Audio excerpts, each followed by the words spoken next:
everyone. Nice. But I think that's at least 50% of his class has his grade or lower. Is moving towards everything race. And the police comes and they say, well, we can't do anything. Of course, all opinions are my own, not my employer's. Period. Hello and good evening. It's Wednesday and you know what it is. It's Pop and Politics. I'm KJ and we are back with the latest trending news and entertainment. All right, join the conversation by leaving a comment on Facebook, YouTube, or Twitter. We will check the comments periodically throughout the show. And don't just comment, subscribe. Subscribe to our social media so you always know when we post new content. Also, check out our website, www.metroconservativemedia.com for up-to-date information. We are a necessary voice in news and entertainment. All right, so it's time to set it off.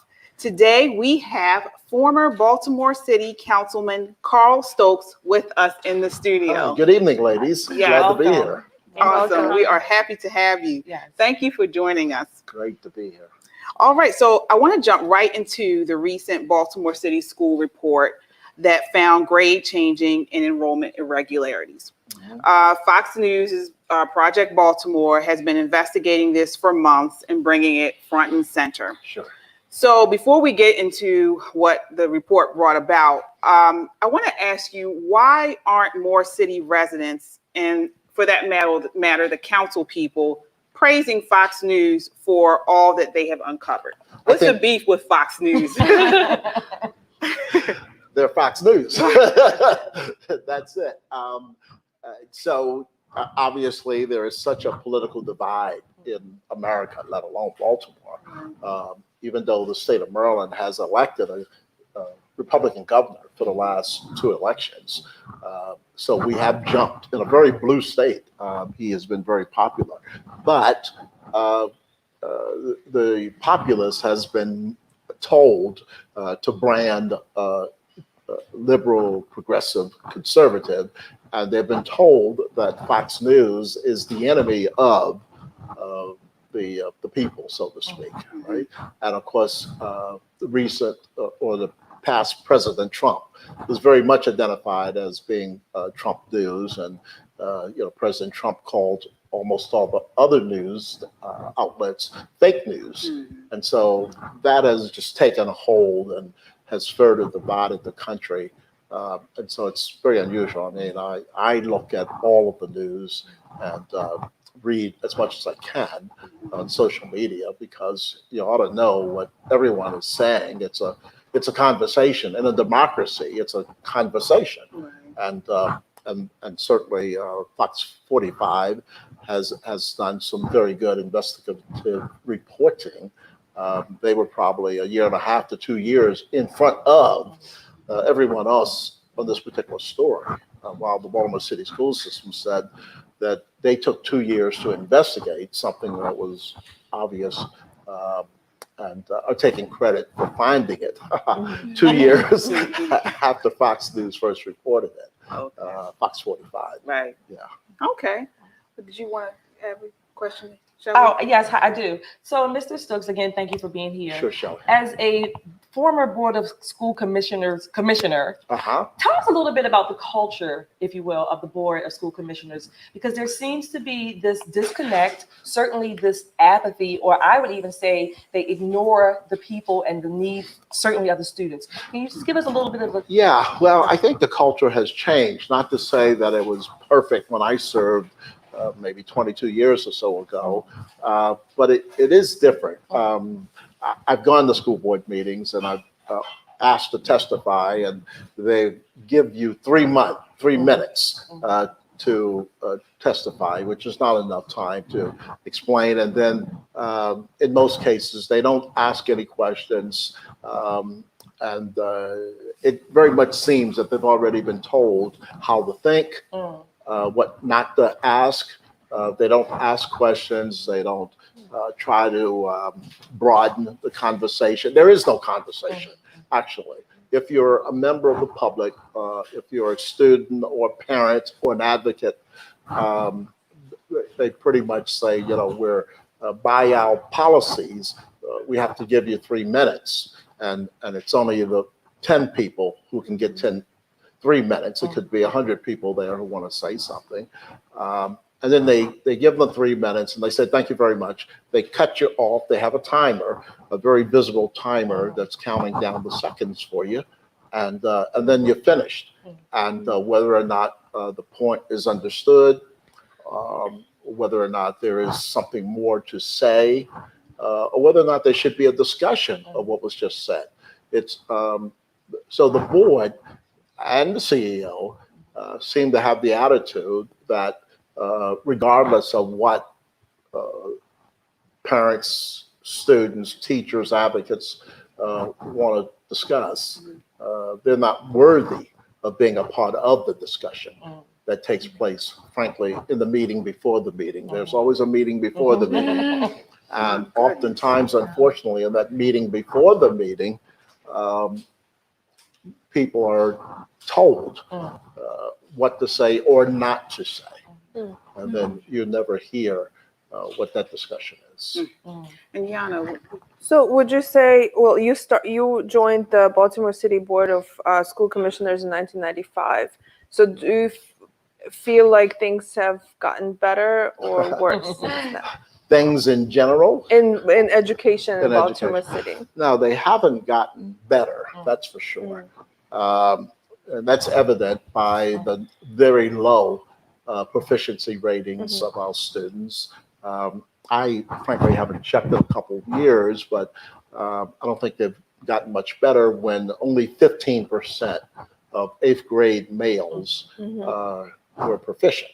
Right. So that in math and reading. And reading. And so that only 15, it's obvious, 15% of all of the students were at their proper grade level. Right. And so students are not academically successful, which means they won't be successful in life, frankly. Right. And they can't get a job, they can't sustain themselves. exactly. Yeah, no, that's okay. And I work with students in DC, Baltimore area. I'm a tutor. Okay. I work with parents, and a lot of parents are concerned with the schools that their children go to. And I just did a quick check. Like, there's one school, Callaway Elementary in Baltimore. They spend about $19,000 per student, and they have the same statistics like you mentioned, very low proficiency in reading and math.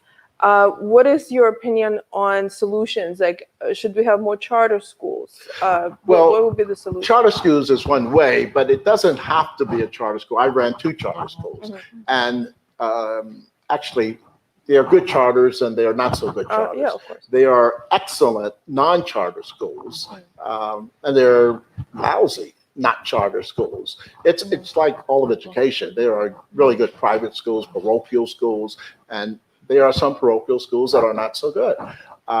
They have to fit the children who are coming, and many schools just are not doing their job for the population. Because I'm thinking that charter schools, as far as I know, have better accountability. They do. And generally, the charter schools that are in Baltimore City are doing better than their peer public schools. Not all of them. Again, there are a handful of really good public schools in Baltimore City, but it's just a handful. They're probably, out of 180 schools, I would guesstimate there are about 20 to 25 schools that you would want to send your child to. And speaking of which, I think the number one reason, and we're losing population in Baltimore City, I think the number one reason is education. Now, crime is a big deal, obviously, in Baltimore City, but I think parents are realizing that they can't send their child to the average public school, and certainly elementary school is are zoned, and so you cannot just pick a school across the city. You have to go to the school in your neighborhood, the school that you're zoned for. So what would you tell to that parent who lives in a zone where there's an underperforming school and they're very concerned for their kids' education and safety? Right. What can they do? Well, I think that parents should file a class action suit against the Baltimore City Public Schools. They are obviously breaking the law. I mean, the schools system is breaking the law. The state of Maryland is breaking the law. The state of Maryland has a constitution that basically says there are two things that the state must do. They must balance the budget every year, and they must provide an adequate education for all of its children. It is obviously not providing an adequate education for all of its children, particularly in Baltimore City and a couple of other jurisdictions. And so I really think, and I've always wondered why, and my grown children did not allow me to sue because they were out of the system. But parents really should find some, and I'm sure there are some organizations willing to take this on, should sue the city school system and the state of Maryland for inadequate education. There are just too many young people who can't get an education, and parents, everyone can't afford either to go to a private school or to move, right? So what role would the state of Maryland play in this? Because I know you said the Constitution states, Right. but wouldn't it be, how would they? The schools actually fall under the state of Maryland as we speak, not the city of Baltimore per se. The mayor appoints all of the school board members. There are 9 school board members. All 9 are appointed by the mayor of Baltimore City with consent of the governor of the state of Maryland. But the schools officially are a part of the Maryland state education. Okay. Oh, Yeah, so I guess following off, because Yana kind of hit what I was going to say, I was going to say, what are the next steps, right? Like, what can Right. people do? I think that that's a big one, and or I think there just should be mass protests at every school board meeting, at City Hall itself, at the governor's mansion. I think we have to get our elected officials involved in this. I can't figure out why there's not a greater hue and cry. Yeah. Is there backlash that they could, like, is there backlash that the parents could face? Like, why do you think more Yeah, parents I don't know what aren't? backlash there could be. Right. Honestly, the only thing there could be would be better. Right. Right.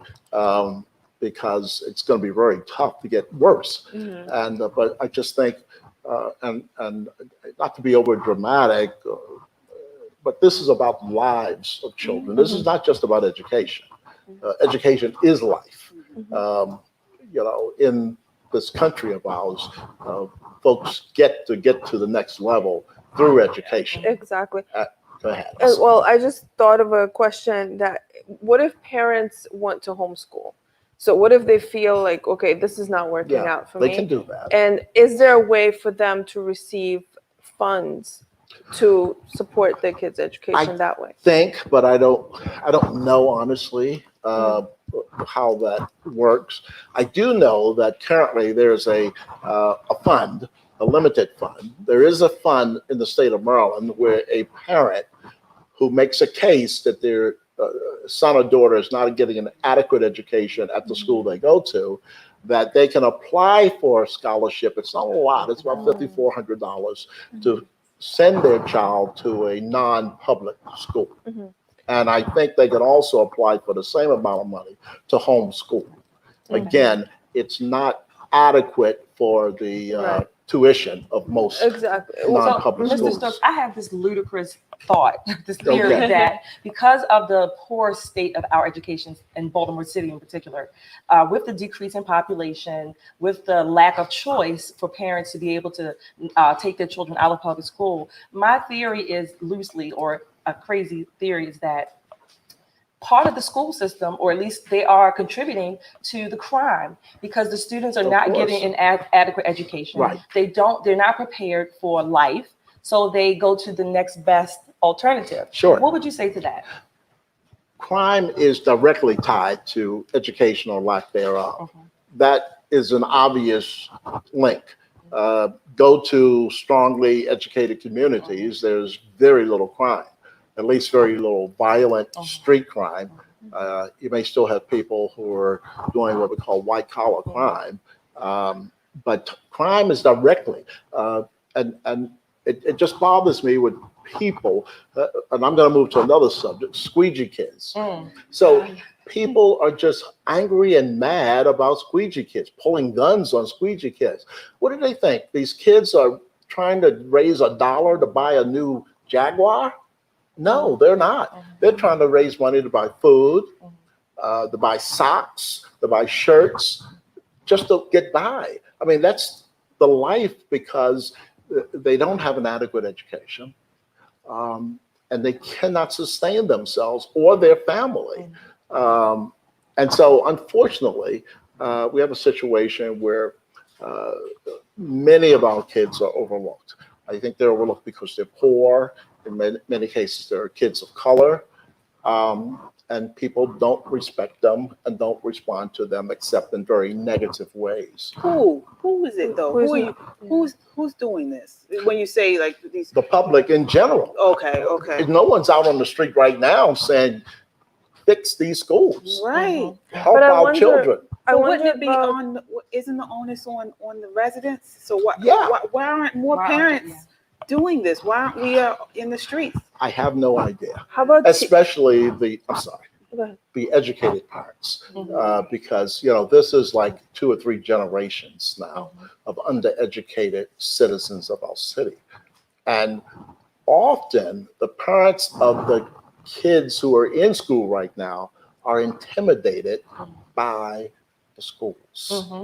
You go to the school as a parent and you said, like, Carl is not learning. Well, we're teaching him.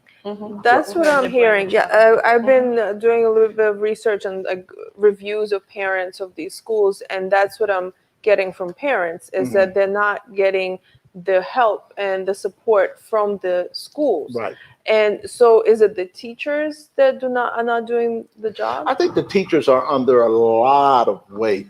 North Avenue puts a lot of pressure on the individual school-based teachers. They are, like any place else, really great teachers and really bad teachers, people who should be fired like now, today. Is it difficult to fire a teacher? It's absolutely almost impossible to fire a teacher, but you can. You can fire a poor teacher. You have to do your paperwork. You have to, what's the word? I can't think of it. Document. What'd you say? Document. There you go. Good word. So you have to document, and you should. You should not. I have seen too many instances, and this is not a new thing, of a principal who refuses or doesn't want to do the paperwork, saying, you know what? I'll give you satisfactory, just leave my school, right? And so that teacher who's not really worthy of a job goes to another school. And when that principal pulls up her personnel chart or his personnel chart, they don't see anything that's bad. So the teacher says, I just wanted to change of scenery. And they take her and boom. I mean, it's really heartbreaking, because these children they rely on these adults. They rely on teachers and the administrators for guidance. Of course. And then there's parents also, they look at these people as authority figures and they're not getting support. Right. Let me jump in if I could, because we are rolling out of time. So we've talked about a lot of process problems, a lot of systemic problems. Sure. Who's accountable for this? I mean, Dr. Santalese is the CEO, under a lot of pressure. The CEO and the school board are directly accountable. When the mayor and the governor, with the governor's consent, appoints the school board, they then become an autonomous body. They don't answer to the state, to the city, to God, to no one. They are an autonomous group. The mayor, the governor, and no one else can tell them what to do. They are autonomous. Once they're appointed, they are autonomous. The mayor can't remove anyone? No. Really? So- I didn't know that. No. So the public has to remove this person. Yes, the public must do something. They must bring the pressure to bear. Now, they can't unelect. There is a bill to elect at least half the school. 3, I think, will be. So it looks like they have an absolute power. Great. So the Like third of the corrupt. school board will be elected at some point going forward. Well, But what, I want to just go back. So I just want to make sure I understand. So once the school board is appointed, Yes. they cannot be removed by the mayor? No, no one. Oh. They are autonomous and forever. And you can only remove them for some obvious fraudulent action, which you're not going to find that. Although if I were a lawyer, I'm not, and a good lawyer, I would call the fact that kids aren't getting an education fraudulent. Right. And what about the CEO? Can the CEO be removed? But she be Only removed by the Only board. by the board. My goodness. Yes. Maybe they should amend that That's rule. a different. And they can give her a raise another 4 years for Which they having the have same already. results for the, but no, only the board can impact the CEO, and the CEO impacts everyone else in the system. And so the board itself is autonomous, and you cannot. Who came up with this system? Well, Who came up with Yeah. can they amend? Yeah. So it? Before my time. So almost last somebody question. would need to like take the initiative to create a petition or To take change to the start the system? lawsuit, The right? Yeah, And a petition Get would- everybody on board. petition would certainly help. And again, I think you need something stronger than a petition. I mean, Right. I think you need to go into a Illegal. court Right. and prove, and the proof is there, Yeah. that the greater majority of the young people are not getting an adequate education. I mean, this is the systemic problem that we have. That is the That is the systemic system. problem. Right. And again, it changes lives.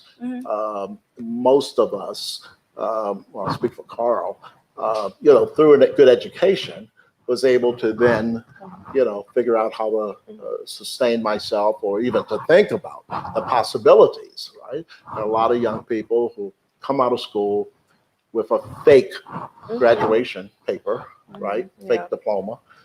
So you're hearing about that. And by the way, this is not isolated to one school.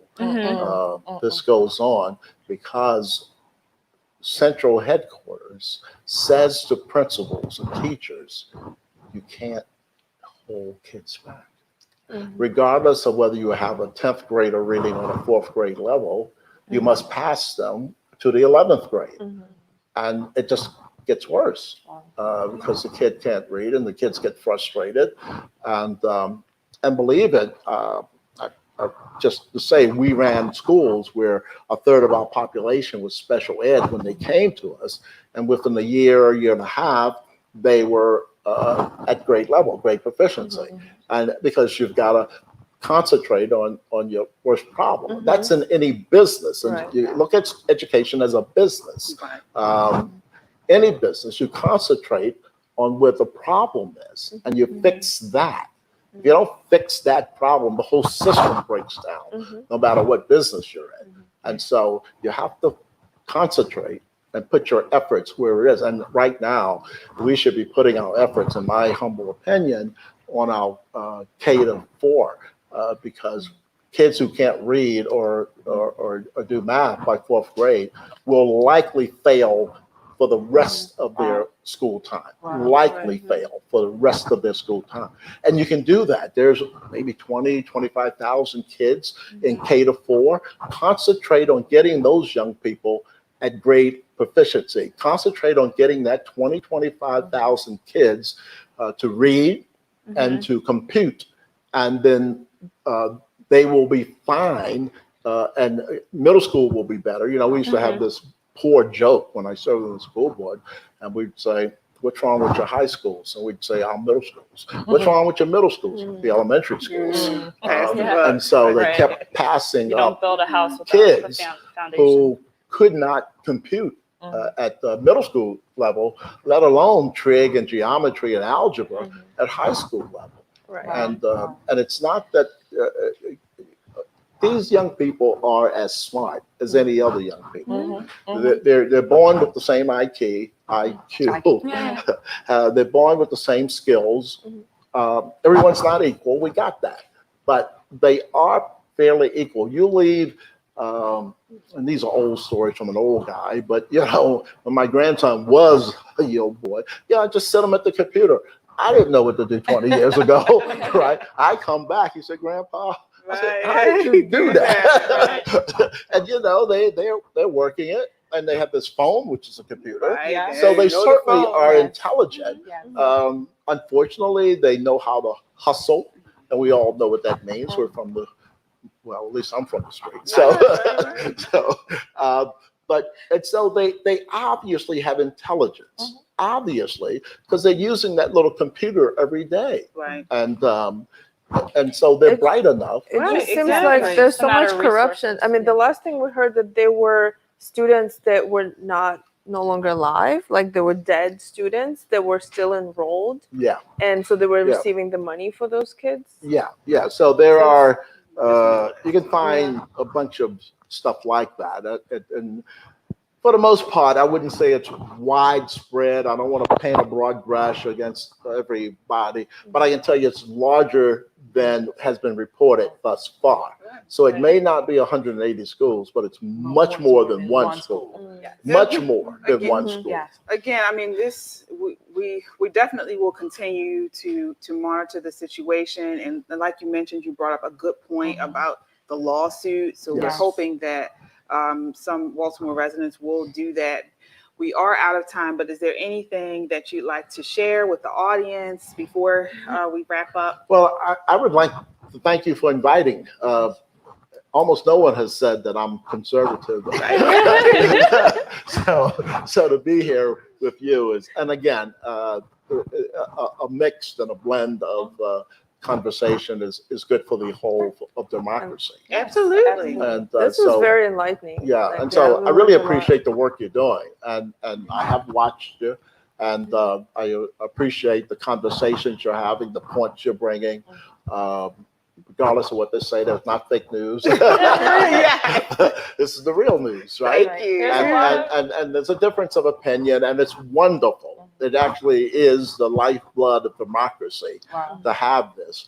And oftentimes, one side or the other doesn't want the other side to be heard, which just makes it bad across the board. So I appreciate what you do every week. And I appreciate that you've invited me to come. Thank you. and sit Thanks with for you. coming. Yeah, Thank Welcome. you. We are all passionate about Absolutely. this. Welcome to Yes. come back. Oh, thank you. Thank you for coming. Great. Thank you very much. All right. So again, join the conversation by leaving a comment on Facebook, YouTube, or Twitter. We will check the comments periodically throughout the show. Also, subscribe to our social media so you always know when we post new content. Check out our website at www.metroconservativemedia.com for up-to-date information. As you know, we are a necessary voice in news and entertainment. All right, so we are moving right along with our pop-off rapid fire round. Uh-oh. So as you guys know, this is the round of the show where I ask a question and each co-host pops off with a response within 30 seconds. So let's get started right into it. All right, so first question. According to research conducted by Duquesne University, millennials demonstrate poorer moral reasoning than past generations. Why do you believe that to be the case, and what needs to happen to create more moral generation? This one's for you, Xandria. I think our generation, less people have had real struggles in life. Like for instance, I come from a family of immigrants. They experienced true struggle coming into this country. And that's not to say there aren't immigrants in our generation, but I just think as a whole, the millennial generation is very spoiled. They're very entitled feeling. They want everything given to them without doing the hard work, right? And that creates morals. Yeah, well, and I think as far as the moral piece goes, there's too much pandering to like every particular group where like all of a sudden when you try to just please everybody, right? Like I feel like certain things get lost. People have like they're grown with values, they're grown with morals, and you can maintain traditions and still bring on new cultures and things like that, and just you can bring in new things into the mix, but that doesn't mean that you constantly have to like give up your values for everybody else. Okay. So maybe that's a piece of it. Okay. All right. Next pop off, 30 seconds or less. In the past, this is for you, Shelly. So in the past, you've stated that you believe drug abusers and prostitutes should not be jailed or prosecuted based on the First Amendment and the Fourth Amendment. Do you support legalization of drugs and prostitution in Baltimore City? And if so, what effect do you believe that would have on youth and crime? Okay.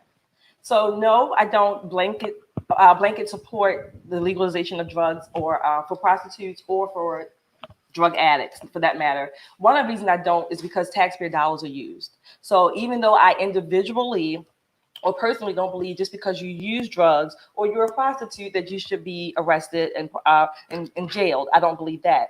They may seem odd, but I don't think, again, that we should just have people in jail because of their profession, so to speak. A drug addict should be jailed if he or she commits a crime. If he's harming his own body or her own body, have at it. That's what I think. I forget the second part of the question.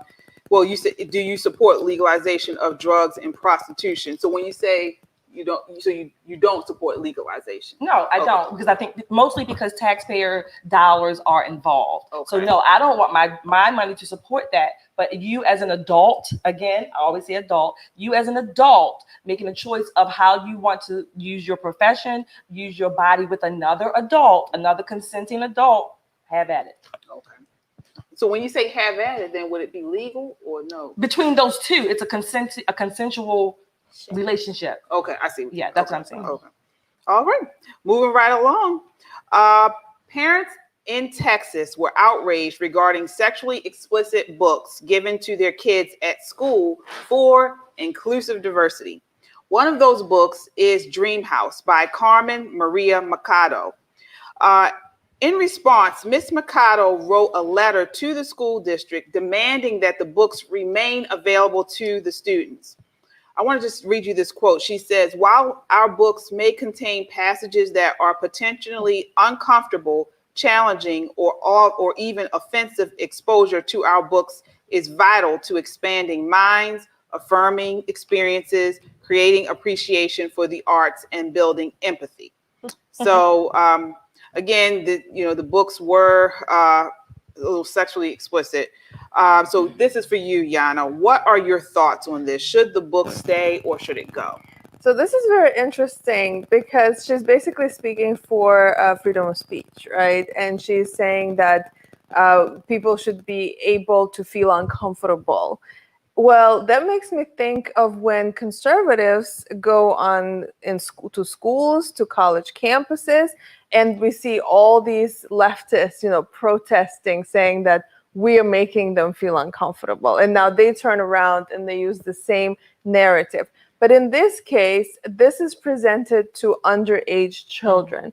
Adults have a right to be uncomfortable, to be exposed. If they want to be, they can be exposed to whatever content that they want to be exposed to. Children do not have a choice. So in this case, absolutely not. I've seen some of these videos and what kind of awful text and what these kids are given to read. This is grooming.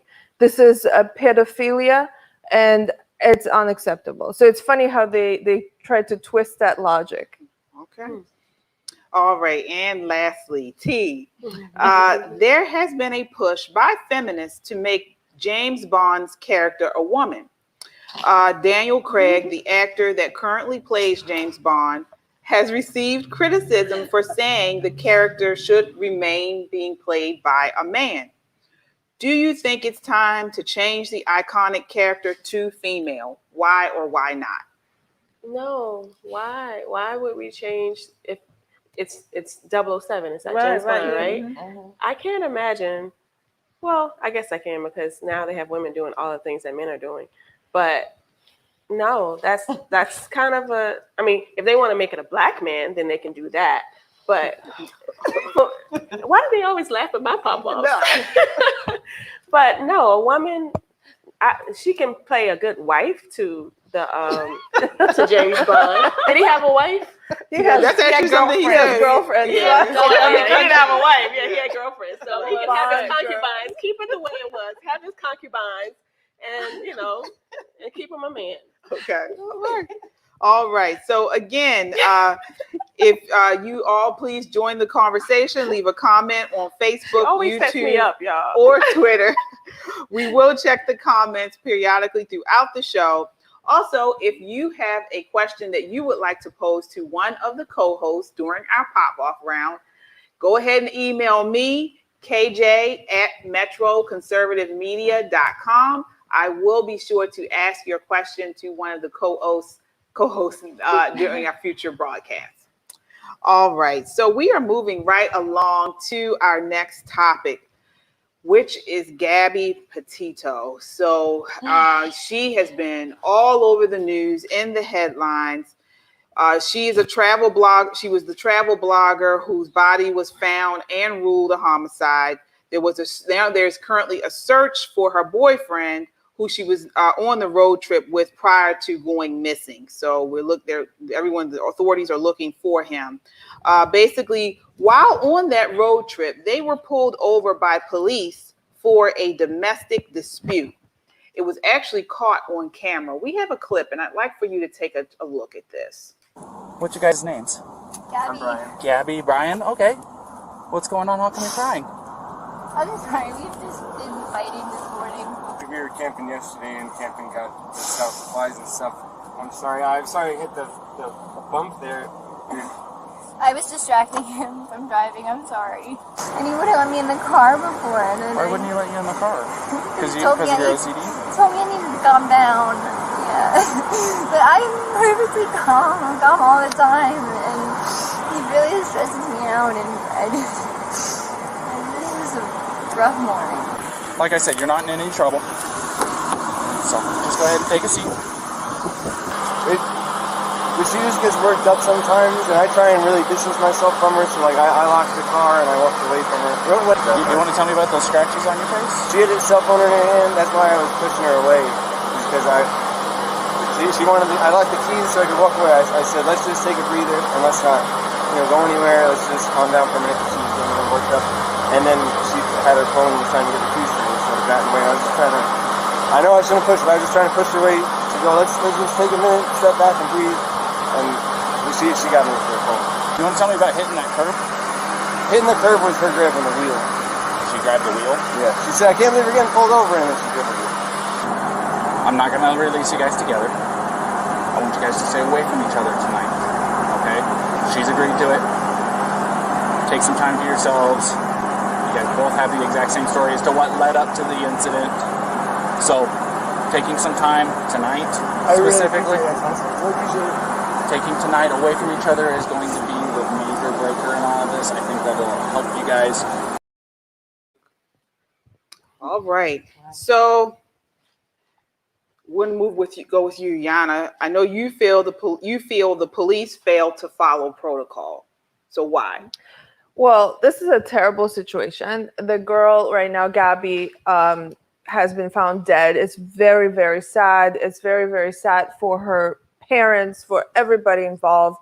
Now, when I first saw the reports, the news reports, I felt the same way how they were presenting that this was some sort of toxic situation where the guy could have been an aggressor, and this is most likely that's what everybody's assuming. That's what happened. But then I decided to watch this entire police body cam, and what I saw from there is that she was actually deemed an aggressor in that particular situation. They were stopped for a dispute. He had cuts and bruises on his face. He had scratches. And she admitted to distracting him from driving. Not distracting him. She hit him while he was driving. Yes, exactly. She hit him, and they asked her. There was one police officer that was very sympathetic to her, and he was saying, well, think of it really carefully. why were you hitting him? Why did you hit him? And she hit him so hard that like he had broken skin with like keys or her phone or something. And she said, oh, well, he says, did you want to cause harm? And she said, no. But why did you do it? I was distracting him from driving. And she grabbed the wheel at some point. So the police had a deliberation. They had a choice. They could have arrested her and charged her with assault because they agreed this was an assault that she was guilty of. I'm thinking if the roles were switched and it was she that had all these cuts and bruises, he would have been arrested that same moment. And their trip would have stopped at that point. So she should have been arrested, put to jail. Then the whole process, would have started. Most likely, she would call her parents. They let her drive the van. Yes, that's her van. So they decided not to charge anybody with anything. They put him in the hotel room, and they said, you go and drive the van, stay somewhere else. But I'm thinking most likely they probably got back together that same night. So you feel like she should have been arrested? Yes. You feel like anyone else disagreed that she should not have been arrested? So I think there's a lot of, it's easy to speculate, right? I do agree that in a lot of cases, they will assume the man is the perpetrator, right? Is the aggressor. But in this case, do you feel like she was the aggressor or he, or you don't know? I think it's hard to tell. Like, we don't really know what happened. We don't know if this is a one-time incident. We don't know if this was like a constant abuse situation. Well, it does, because if you're a police officer, right? Everybody's always talking about don't throw people, don't incarcerate people for a one-time mistake or a petty thing, right? It sounds like but that's right. Isn't that what people are saying? So really quick, what I'm saying is we don't know that this was a constant thing. For all we know, it was a one-time freaky thing. I think, and not talking about anything that happened after they were pulled over by the police. That's a tragedy and it's very sad. But I don't think the police are at fault. I think the police were very empathetic to both parties. They were empathetic, but this empathy did not serve anybody right. They used equity. They used equity in that case because I heard the police officer say, "Oh, she's a 120-pound female. She can't do anything to him. She's not going to be able to." He actually said that she gets all worked up about. Well, she admitted that she has OCD and other mental issues, and it appeared that there was also toxicity on his side. Like there was something going on both sides. Well, they were in an argument, right? They're in an argument. I mean, imagine it, right? You're in a car with somebody. This girl gets anxiety, freaks out. He's trying to push her away, and things just explode. Yeah, but that's the right? thing, though. I mean, but that was the thing, because throughout the video, she said that. I mean, she said she was upset that morning because he didn't know something was going wrong with her blog or her video, and she was just very irritable, anxious. Right? Very irritable or anxious, and so then. She said she was in a bad mood all day. And then she said, I think she said there was a point where he tried to keep her out of the car because she was just so crazy, so aggravated. And then he said for her to go take a walk. Right. Yeah. And so she said she kept coming. She kept saying no, and she kept picking with him and stuff. So to me, clearly in this interaction that we saw, she was the aggressor. So I don't see how anyone could look at the video and say that either that she shouldn't have been arrested because she's a girl. And this is what pisses me off, because I was actually on a Clubhouse, whatever they call it, last night, and I felt like the women were making all the excuses about, if a woman is upset, then the man should just walk away. The man should do this, the man should do that. But the woman is coming for them. So it's not on the man for him to take any actions. The woman, she needs to check herself first before she tries to jump in the man's face. So even in this case, he seemed like he was just like, you know what, I go through this all the time. Let's just, put her in her own little world or whatever, take a walk. And she's still coming to the point where he had to take an accident. I mean, they had an accident, which is why they were stopped in the first place. He's the one who had the scratches. He's the one who had, And he even defended her actually. And so yeah, he didn't want to press charges on Right. her at that point.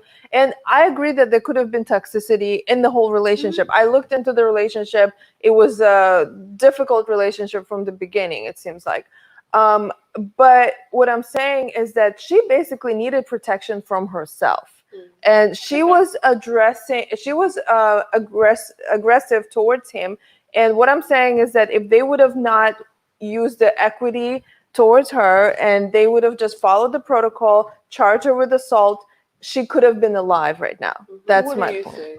So I want to say this to some men, because when I saw that clip, I think that Gabrielle, again, it's a tragedy that she's now deceased, but I think she has serious mental issues. And I want to tell some guys, please, I said this in one of my posts, stop trying to rescue damsels in distress. She needs help. From this guy, again, this is only a clip, however long we saw. She has serious problems that, in my thinking, he thought that he's going to help her or make her into this, I don't know, he's going to be her savior. Damsels in distress need psychiatric help. They need therapy. They need, my God. Yeah, and all these they need police counseling. officers. You are not a man. You don't know how Damsels to in pursue distress. a I'm a woman. woman. Yeah. Damsels in You're distress. not a man. Have you ever dated a woman before? I know how women are, though. Have you ever dated a woman? Damsels in distress need help. They don't need to be rescued. So yes, we do. really That's quick. the whole point of a damsel in distress, to be rescued. But not from a regular, your average good guy, decent guy. They're not the ones for that. They need counseling. They need certified. So if it's a mental issues, counseling. yes. Yeah, they need certified psychiatric counseling for their lives. Yeah. There has to be quick, though, I don't consequences. think I'm taking the gender out of this. I don't think the police acted towards her because she was a female. I think they just saw two young people that got in a situation and they decided, hey, we're not going to ruin their lives. A girl. Wait. Listen, the minute that something assault is on your record, your life is over. Okay, I think I saw these guys as adult.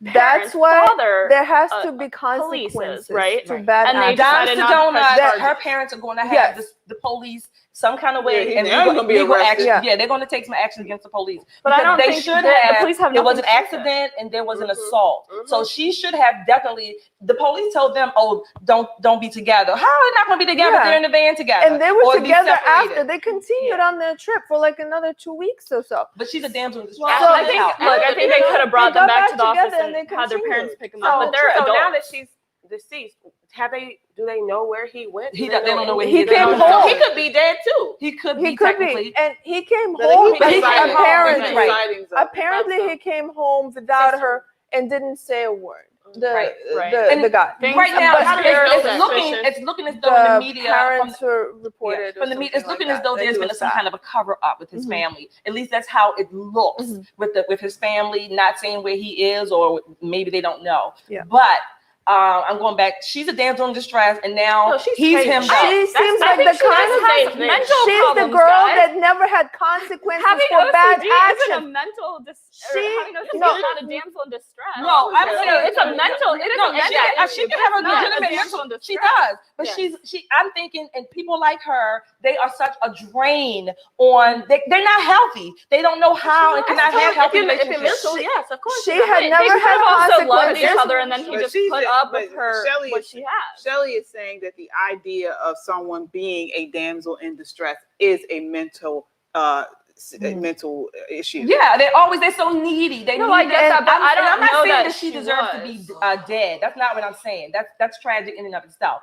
But people like her, this typology, bad things happen to them. These women, if she was beating on the guy, wait, guys, she is. I believe that. A damsel in I think she is a damsel in distress too. That's what the police.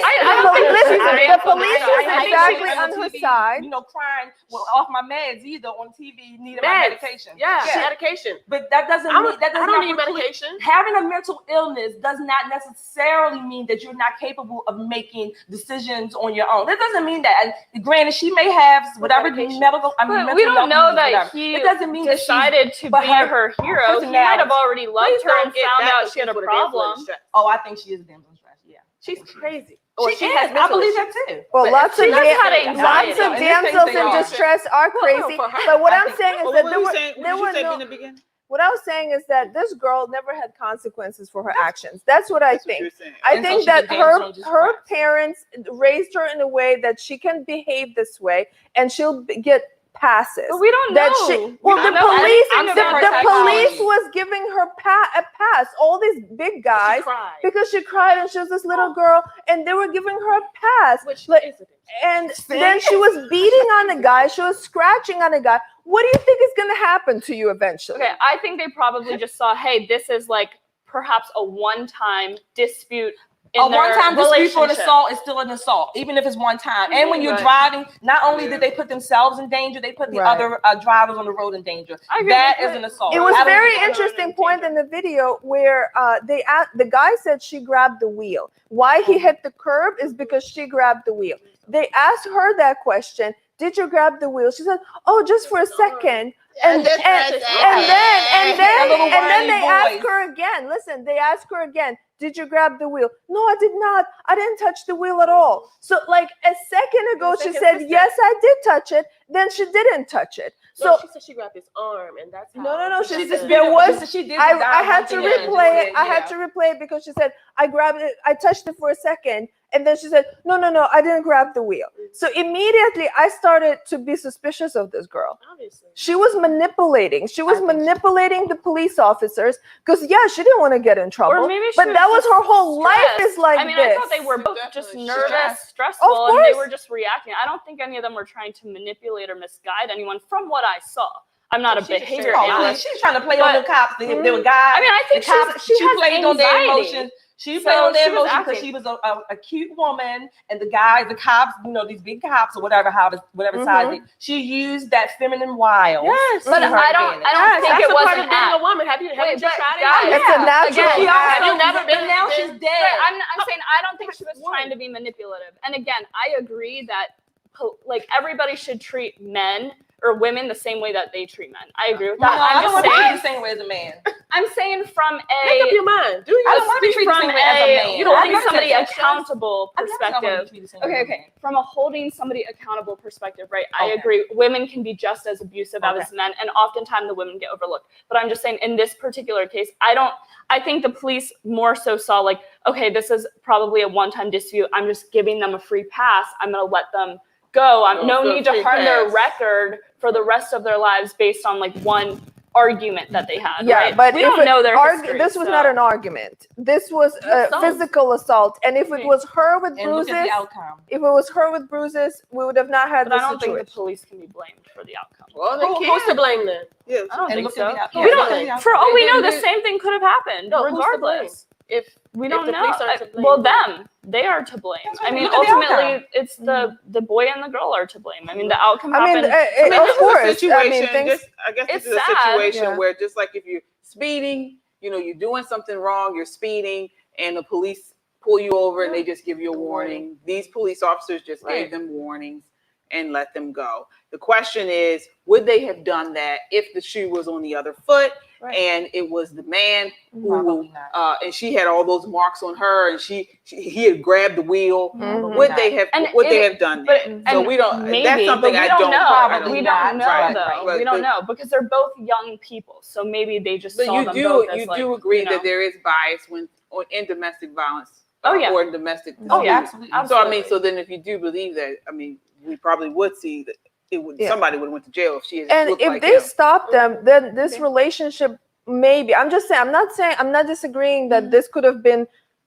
They would have got together again and something horrible happened, but there had to be at that point someone had to intervene. There's a physical altercation happening. Don't continue on your trip. How this was not safe already, and then now somebody is dead for whatever reason. We do not know. Nobody has been charged yet with what happened. All right, we will continue to monitor this. I mean, there's so many things, so many issues you can pull out of this. One is, why stay in a relationship where anyone is becoming physical with you? This definitely was not the first time that they had a physical altercation, because people have now reported that they were fighting, throughout this whole the last couple of weeks, right? Definitely we will continue to monitor this story. Again, our thoughts and prayers are with the loved ones and family members of Gabby Petito. All right. Please join the conversation by leaving a comment on our Facebook, YouTube, or Twitter. We will check the comments periodically throughout the show. Again, subscribe. If you like what you're seeing, you like watching us every week, definitely want to get new content, subscribe. Subscribe to our social media so you always know when we post new content. Also, check out our website, www.metroconservativemedia.com for up-to-date information. We are a necessary voice in news and entertainment. All right, so we're moving on to our last topic of the evening. That is basically, I want to talk about the contention that conservatives or Republicans are inflexible, rigid, and don't care about people. Where does that narrative come from, and is it true? I want to start with you, T. Yeah, I think that, at least for me, what attracted me to the conservative or Republican movement is that they were just basically about facts and the law and the Constitution. So, and I think sometimes the left, or not to even bring them up, but they, I mean, they try to label us as being insensitive to people and not being compassionate to people. And I think that's wrong because, I mean, personally, we are compassionate. Mm-hmm. We do care about people. We care about freedom as well. But when it comes to the law and when it comes to the things that help, keep order, then we don't budge, or we shouldn't budge at least. And so, yeah, I had the thought to why is that? Why are we seen or looked at as being insensitive to other people? And I just think that it's because we follow we don't waver. We follow what it is. And then I looked up what conservative means. And the dictionary, I can't say that I agree with it, what it said, but wait, let me find it. Oops. To be conservative is averse to change or innovation and holding traditional values, or in the political context, favoring free enterprise, private ownership, and socially traditional ideas, which that may be true, but I don't think that we're averse to change or innovation because the party shifted a lot. Change is inevitable. I mean, we have to adjust to change. We want a slower change. So one thing that I found here and some other definitions is that we like to have a gradual change.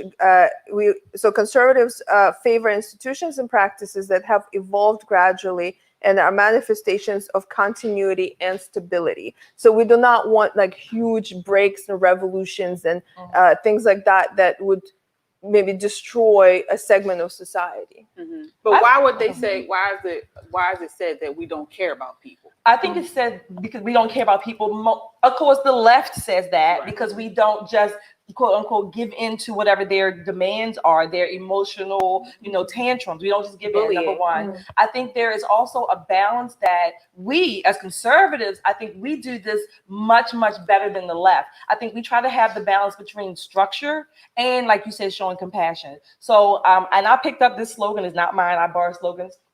We need to have structure. I think we have structure in the macro and we have compassion in the micro, because each one of us, even though we're on the conservative side, we have structure, but we also know people, individuals, friends, family members who may have hard times. And we are compassionate to that circumstance and to that instance. So again, not only that, we typically, conservatives in general, we don't typically go around on our sleeves and our buttons, oh, I helped someone today, or, I donated to this charity. We don't typically do that. So we believe in this idea of, again, structure and compassion in the micro, structure in the macro. There's a happy balance, and we tend to do that. We also don't believe that we need to take something from somebody else in order to be compassionate for another person or another. That's so a liberal, or not even liberal, but a socialist person. They think that they're compassionate by doing that, but they're not donating the funds or whatever, themselves. They want to punish somebody else. And another nice quote I saw, that conservatives believe that government's responsibility is to be the servant, not the master of existing ways of life, and politicians must be therefore resist the temptation to transform society and politics. Mm-hmm. Yeah, well, there is something to traditionalism. There is something to, as a parent, as a matriarch or a patriarch of a family, you want to conserve traditions. Why? Because there is a lot of value there. Not to say you right. It's not to say that you don't want to be innovative, but you do want to conserve. I was talking to someone today online actually, and I posted something just talking about how men now are being seen as more feminine. You see, on magazines, they're showing men in dresses and more feminine outfits. So basically, we're moving towards a situation in society where we're changing the construct of what it is to be masculine, what it is to be a man. That is a major change. Conservatives in general are pushing back against that change because it's a total change of the social structure. I noticed that maybe it's just me, but I don't see white men in dresses and doing stuff like that. It's that's interesting. Good point. That's a good point. Yeah. So what is the agenda? Metro guys? No, not Metro is the difference than what we've been seeing. Exactly. Yeah. And I mean, there's some, and of course, and I have to say, in the conservative movement, the recent conservative movement, we do have people from different walks of life, and because they might be part of like more of the fiscal conservative part, and then there's the social conservative, and yes, there's a bit of a tension there, but even there, people who are more socially socially liberal on the conservative side, they're not pushing that into society. Where we see on the liberal side, they want to change. It's like they want to change society. So I think there's three pieces of it. I think one, I'll give you an example. So with the recent story about the Texas border, right? I had a conversation today with one of my good friends who tends to lean more left. He's independent, but he leans more left.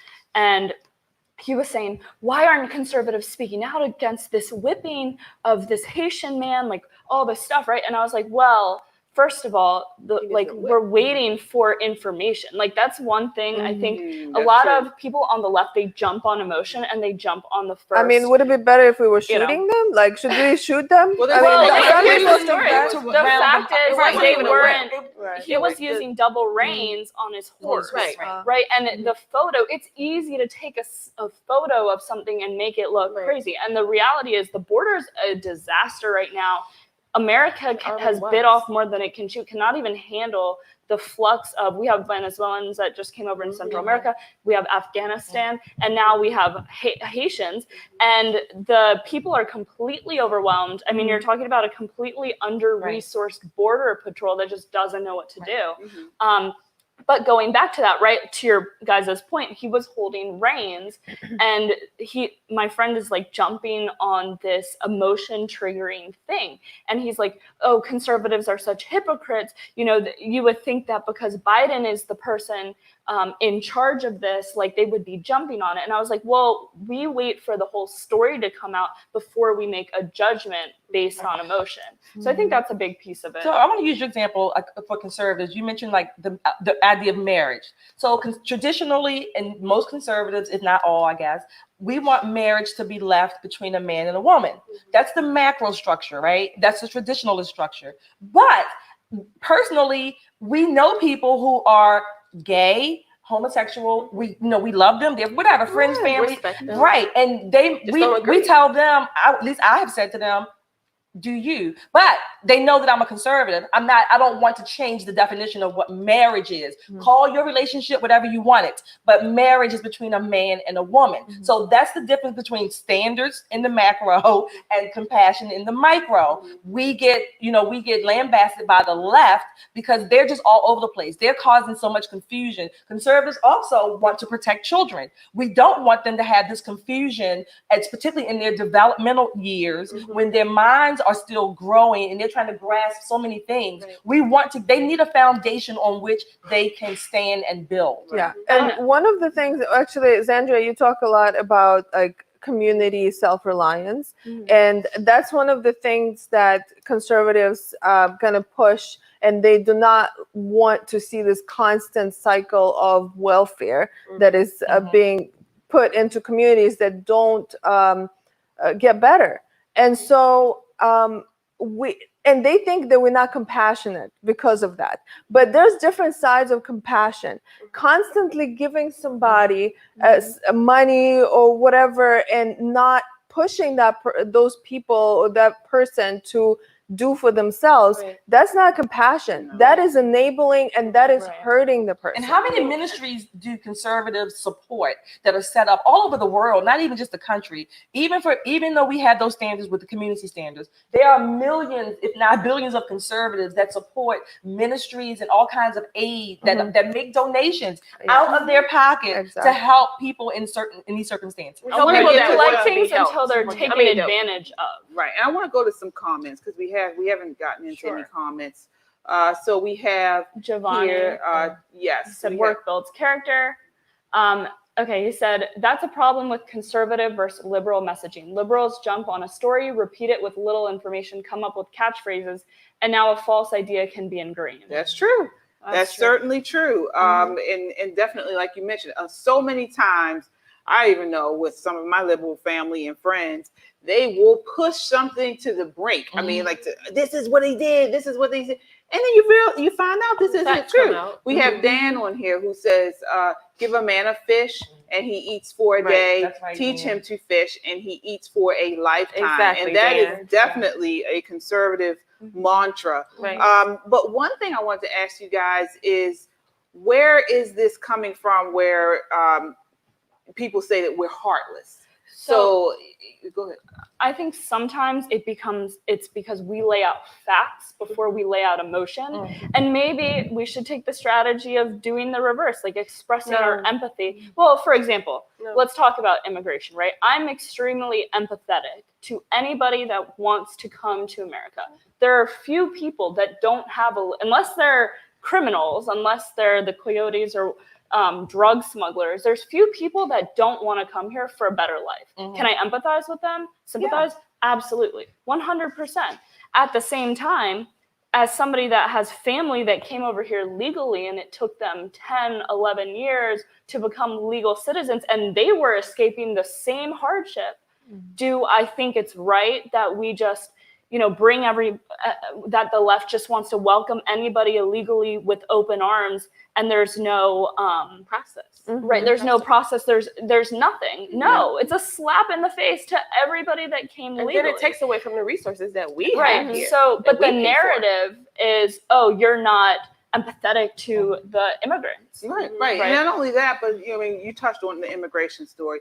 I mean, no one ever talks about we are not the same country that we were in the 1900s. America is the only country that you hear about the American dream. Everyone wants to come here. We cannot take everyone. And it has to be kind of a process. Our own people are struggling.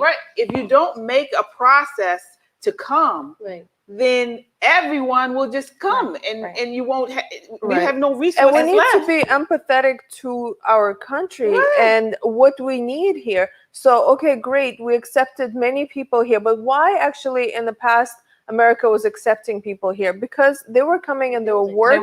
They were being productive. We needed productive people who were hard workers. And a lot of times I have to say, I'm also an immigrant and I have a lot of immigrant friends. However, I have to say a lot of immigrants abuse the system at this point. And so I do not like to see that. That is not right. And we have to vet these people. If they want to come here and they have skills, they have knowledge, absolutely. And they want to be Americans. They want to learn the language. They want to learn our history and understand the American life, then that's good. But if they're going to come here, they're not going to learn the language. They will put their dish and they're going to listen to their news from their country and only worry about their country. No, that is not the kind of immigrants that we But want. let's not And we blame want the people- talking about empathy. Let's not blame the immigrants only for that, because obviously they're getting the message that America is that way now. Because again, Now compared to the they're 1900s, so this new quote unquote generation of immigrants has a different message that it's receiving from America to say, come any way you want, do anything you Biden want. told them There are Exactly. not there are very few conservative news stations in other countries. Yes. They only hear CNN, MSNBC. Right. Well, Things that's like the that. thing. I mean, you hear these news stations, and all they do is talk about how awful America is, and you can't love your But they country. still wanna come here. No, but I'm saying what you said. No, what you said about that. You know, you can't love your country. You know, everybody has their own. Because I honestly do. I think there is a lot of value in keeping your heritage. Yes. So, and that's something I'm very Yes. strong about. And you know, my husband is an immigrant. His family is immigrated here, and you know, he waves his Trinidad flag. We have Trinidad flags all through our house. He takes very big pride in our son playing soccer, wearing a Trinidad shirt. So I do like that, because I want him to know he listens to the news. When you said that, it made me think he listens to the news. He listens to the news. I mean, I do too, but I mean, you but know, he loves. yeah. You still love America, right? Yeah. You're coming here to be part of right another way. To become American, Right, yeah. and you have to blend the cultures. And Right. I have to say, you do give up a part of yourself to be here, Right. but you also gain from being an American. So you have to make that transition, and a lot of immigrants are not making that transition Well, anymore. look, before this modern or postmodern age, Americans or immigrants, we all were successfully able to do that. We did blend, and we have different communities: Irish communities, Polish communities, German communities, but they were Americans. They were grateful to be here. They were productive, but we all blended. We were just Americans. We love to partake of the different communities, the African American community. So we had that shared that we could share each other's culture and still be Americans. I do want to add a point though to the piece about messaging. So I take no issue with like the more traditional messaging of the conservative movement. One thing I would like, and what I think would help bridge the gap, is some of the more moderate conservatives kind of come out and speak, those who are a little bit more moderate or libertarian on some of the social issues. Because So for not example, conservative. well, I think it is conservative. It's a moderate conservative, right? There's different spectrums. Well, I'm a moderate conservative. So for instance, I don't take any issue with somebody who's gay calling their union a marriage. I don't care. That is probably more of a religious approach to that topic. Or nature. Well, I don't care if they call it a marriage. It doesn't affect me, right? But with all this, like, I don't even care if people have their own pronouns. One of my pet peeves is where all the straight people are putting their pronouns all over LinkedIn and Instagram and all this crap. I'm like, you don't need, you are straight. This is not meant for you. Confusion. You know what I mean? Like, it's stupid. But you know why they do that, right? What? Confusion. Well, it's to create this it's not. inclusive No, It's to environment. pander. It's to So- pander to the No, left. it's to make it normal. See, that's why Yeah. you can't. But it's You can't do stupid. moderation. It's illogical. You can't do, because So- this is why. When you give them a little bit, they're doing this to normalize. I agree. So They do they want too much. everybody to put their No. pronouns in. Yeah. I agree. because It's too much. It doesn't make sense. But what I'm saying is, like, I would like to see the moderates who are more moderate, I say moderate again, but more moderate about issues like LGBT, about issues like abortion. What do you want them about to say? issues So like, you're saying that conservatives need to change the way That's that what they it sounds talk like. about Yeah. these in issues? Should some not of be them, conservative. Be more well, left. No, look, she's people, talking about I'm change saying the issue. people have the right to their values, right? People Yeah, have the they right do. to their values. That's fine. But there's conservatives that are not so. There are conservatives. I don't But think we it's have a the lack right of to our conservative. values. I agree. So what I'm Traditional? saying is, I'd like to see more of the moderate conservatives voicing their opinions as well, So- because I They think don't it helped bridge exist, the gap. Xandria, I agree Isn't that the thing? obviously You want the moderates to talk because they would agree with the liberal. I don't agree with the left on the issue of abortion. I don't agree with the right on the issue of abortion. I think they're so you need both somebody- too far Who are the fetched. moderate, conservative, whatever you're saying. Me. And there are others. Well, I would say it's people that like It's more like I mean, I you're agree. talking about more centralized like view moderate, on something. So moderate like Democrats. The like independent. I could not Oh, independents. more like independents who lean right. Look, Right? there used to be a whole category of socially conservative Democrats who were anti-abortion at one time. I think that's so what we there were more of them at one time. Now you can't find them.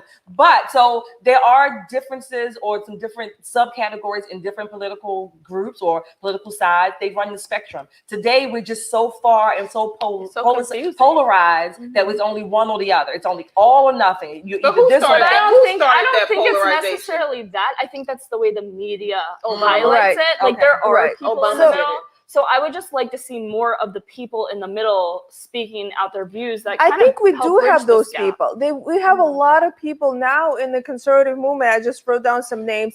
Like, I don't know if you heard of Blair White. She's a transgender person who is a conservative. Oh, yeah. Very famous YouTuber. We have Lady Maga, who is a gay man. Who?